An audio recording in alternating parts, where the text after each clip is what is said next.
السلام علیکم ورحمۃ اللہ وبرکاتہ۔ امید ہے کہ اللہ کے فضل و کرم سے آپ سب خیریت سے ہوں گے۔ ہم ہیں قرآن کے سفر کے ساتھ اللہم فقہنا فی الدین ربی زدنا علما۔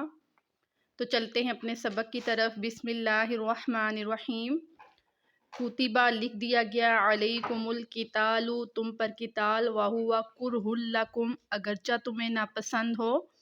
وعسیٰ اور قریب ہے، ان تکرہوا جو ناپسند ہو، شیئا کچھ، وہو خیر لکم وہ بہتر ہو تمہارے لیے، وعسیٰ اور قریب ہے کہ ان تحبوا جس کو تم پسند کرتے ہو، شیئا کچھ، وہو شر لکم اس میں تمہارے لیے بہتری نہ ہو، واللہ اللہ تعالیٰ یعلم جانتا ہے، وانتم لا تعلمون اور تم نہیں جانتے۔ اب اس آیت مبارک میں یہ بتایا گیا کہ اللہ نے تمہارے لیے قتال کو لکھ دیا، اور بہت سے ایسے کام ہیں جو دیکھنے میں تمہیں ناگوار لگتے ہیں لیکن اس میں تمہارے لیے آگے جا کے کوئی بہتری ہوتی ہے، اور بہت سے ایسے کام ہیں جو دیکھنے میں تمہیں پسند ہیں لیکن تمہارے لیے اس میں شر ہوتا ہے۔ اس کی مثال میں آپ کو یوں دیتی ہوں، جیسے کوئی باہر ممالک میں رہتا ہو اور اس کو اچانک خبر ملے کہ تمہیں وہاں منافع ہو رہا ہے یا کوئی نفع ہو رہا ہے، اس کا وہاں کوئی کاروبار ہو۔ اب یہ شخص خوشی خوشی یہاں سے روانہ ہو اور ایئرپورٹ میں جا کر اسے معلوم ہو کہ تم نہیں جا سکتے۔ اب اس کے لیے یہ برداشت کرنا مشکل ہے کہ میرے جانے سے نفع بڑھ رہا تھا اور میں جا نہیں سکتا، لیکن کچھ ہی ٹائم بعد اسے یہ خبر ملے کہ جو جہاز یہاں سے گیا اس کا راستے میں حادثہ ہو گیا، تو اب یہی خبر اس کے لیے خیر کی بن گئی کہ شکر ہے میں نہیں گیا، اگر میں جاتا تو میرا بھی حادثہ ہو جاتا۔ تو اسی طرح بہت سے کام ایسے ہوتے ہیں جو دیکھنے میں بہتر لگ رہے ہوتے ہیں لیکن اس میں بہتری نہیں ہوتی۔ پھر اللہ نے فرمایا، یسألونک وہ آپ سے پوچھتے ہیں، عن الشہر الحرامی حرمت والے مہینوں کے بارے میں، قتال فیہ کہ اس میں قتال کرنا، کل کہہ دیجئے قتال فیہ کبیر اس میں قتال کرنا بھاری ہے۔ یہ جو مشرکین عرب تھے ان کے بارے میں کہا جا رہا ہے کہ وہ حرمت کے بارے میں پوچھتے تھے، حرمت کے مہینوں کے بارے میں کہ جس میں جنگ کرنا حرام ہے۔ وہ 4 مہینے تھے، رجب، ذی القعدہ، ذی الحجہ اور اس کے بعد محرم۔ پھر اللہ رب العزت نے فرمایا، وَصَدٌّ عَن سَبِيلِ اللَّهِ اللہ کے راستے سے روکنا، وَكُفْرٌ بِهِ کفر کرنا، وَالْمَسْجِدِ الْحَرَام اور مسجد حرام میں، وَإِخْرَاجُ اور نکالنا، أَهْلِهِ اس کے رہنے والوں کو، مِنْهُ اس میں سے، اکبر یہ زیادہ بڑا ہے، عند اللہ اللہ کے نزدیک، والفتنۃ اور فتنہ، اکبر بڑا ہے، من القتل قتل سے، ولا یزالون اور ہمیشہ، یقاتلونکم وہ تم سے قتال کریں گے،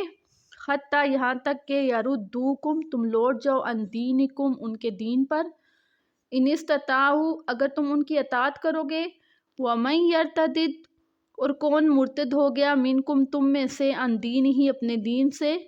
فیموت پس وہ مرے گا، وہو کافر تو وہ کافر ہوگا، اولئک وہی لوگ ہیں، حبطت اعمالہم کہ گھیر دیا ان کے عمل نے ان کو، فی الدنیا دنیا میں بھی، والآخرۃ اور آخرت میں بھی، واولئک اور وہی لوگ ہیں، اصحاب النار دوزخ والے، ہم فیہا خالدون وہ اس میں ہمیشہ رہیں گے۔ اب یہاں اللہ رب العزت نے مشرکین عرب کے بارے میں بتایا کہ یہ حرمت والے مہینوں میں ان کو قتال کرنے سے منع کیا گیا، حالانکہ یہ تمہیں مسجد حرام میں جانے سے بھی روکتے ہیں اور تمہارے ساتھ قتال کرتے ہیں۔ پھر اللہ نے فرمایا کہ یہ اس وقت تک تم سے اسی طرح قتال کرتے رہیں گے جب تک تم ان کے دین پر نہ لوٹ جاؤ، اور اگر تم میں سے کوئی لوٹ گیا تو وہ اس حال میں مرے گا کہ وہ کافر ہوگا۔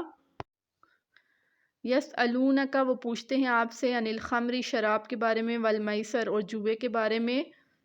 کل کہہ دیجئے فیہما ان دونوں میں، اسم گناہ ہے، کبیر بڑا، ومنافع اور نفع ہے، للناس لوگوں کے لیے، واسمہما اور ان کا گناہ، اکبر بڑا ہے، من نفعہما ان کے نفع سے، ویسألونک پوچھتے ہیں، ماذا ینفقون کیا خرچ کریں، قل العفو کہہ دیجئے جو زیادہ ہو، کذالک اسی طرح، یبین اللہ بیان کرتا ہے اللہ، لکم الآیات تمہارے لیے نشانیاں، لعلکم شاید کہ تم تتفکرون غور و فکر کرو۔ اس آیت مبارک میں یہ بتایا گیا کہ اللہ نے شراب اور جوئے کو حرام قرار دیا گیا، اور جب یہ آیت نازل ہوئی تو صحابہ کرام نے شراب کے مٹکے گلیوں میں گرا دیے۔ پھر اللہ نے فرمایا کہ یہ لوگ سوال کرتے ہیں کہ ہم کیا خرچ کریں، تو اگر کوئی انسان ہے اس کی 3 ٹائم اس کا کھانا پینا اچھا ہے اور اس کی ضرورت بھی پوری ہو رہی ہے، تو اس سے زائد جو مال ہے اللہ نے فرمایا کہ اس سے زائد جو مال ہے اس کو تم اللہ کے راستے میں خرچ کرو، اور یہ بات تمہارے لیے غور و فکر کی ہے کہ اگر دنیا میں تمہاری ضرورت پوری ہو رہی ہے تو تم یہ اپنا مال آخرت میں ذخیرہ کرو، کیونکہ ہمیشہ کی زندگی وہی ہے۔ اگر دنیا کی زندگی تمہاری اچھی ہے تو تم آخرت کی زندگی کے بارے میں سوچو۔ پھر اللہ نے فرمایا فی الدنیا والآخرہ، یعنی دنیا اور آخرت کی زندگی کے بارے میں، یسألونک، وہ آپ سے پوچھتے ہیں، عن الیتامی، یتیموں کے بارے میں، قل کہہ دیجئے، اصلاح لہم، تم ان کی اصلاح کرو، خیر، یہ بہتر ہے، وَإِن تُخَالِطُوهُمْ، اور ان کے ساتھ مل جل کر رہو، فَإِخْوَانُكُمْ، وہ تمہارے بھائی ہیں، واللہ یعلم، اللہ جانتا ہے، المفسد، فساد کرنے والے کو، من المصلح، اور اصلاح کرنے والے کو بھی، وَلَوْ شَاءَ اللَّهُ، اگر اللہ چاہے، لَعَانَتَكُمْ، تو تمہیں مشکل میں ڈال دے، ان اللہ، بے شک اللہ تعالیٰ، عزیز، زبردست، حکیم، حکمت والا ہے۔ اس آیت مبارک میں اللہ نے بتایا کہ یہ لوگ سوال کرتے ہیں یتیموں کے بارے میں، تو یتیموں کی اصلاح کرو اور ان کے ساتھ مل جل کر رہو، اور یتیم کا جو ولی ہے، یعنی جو نگران ہے یتیم کا، جو اس کے راشن کا بندوبست کرتا ہے، اس کے لیے اللہ نے فرمایا کہ وہ بھی ان کے راشن میں سے اپنی ضرورت پوری کر سکتا ہے اگر وہ ان کا نگران ہے۔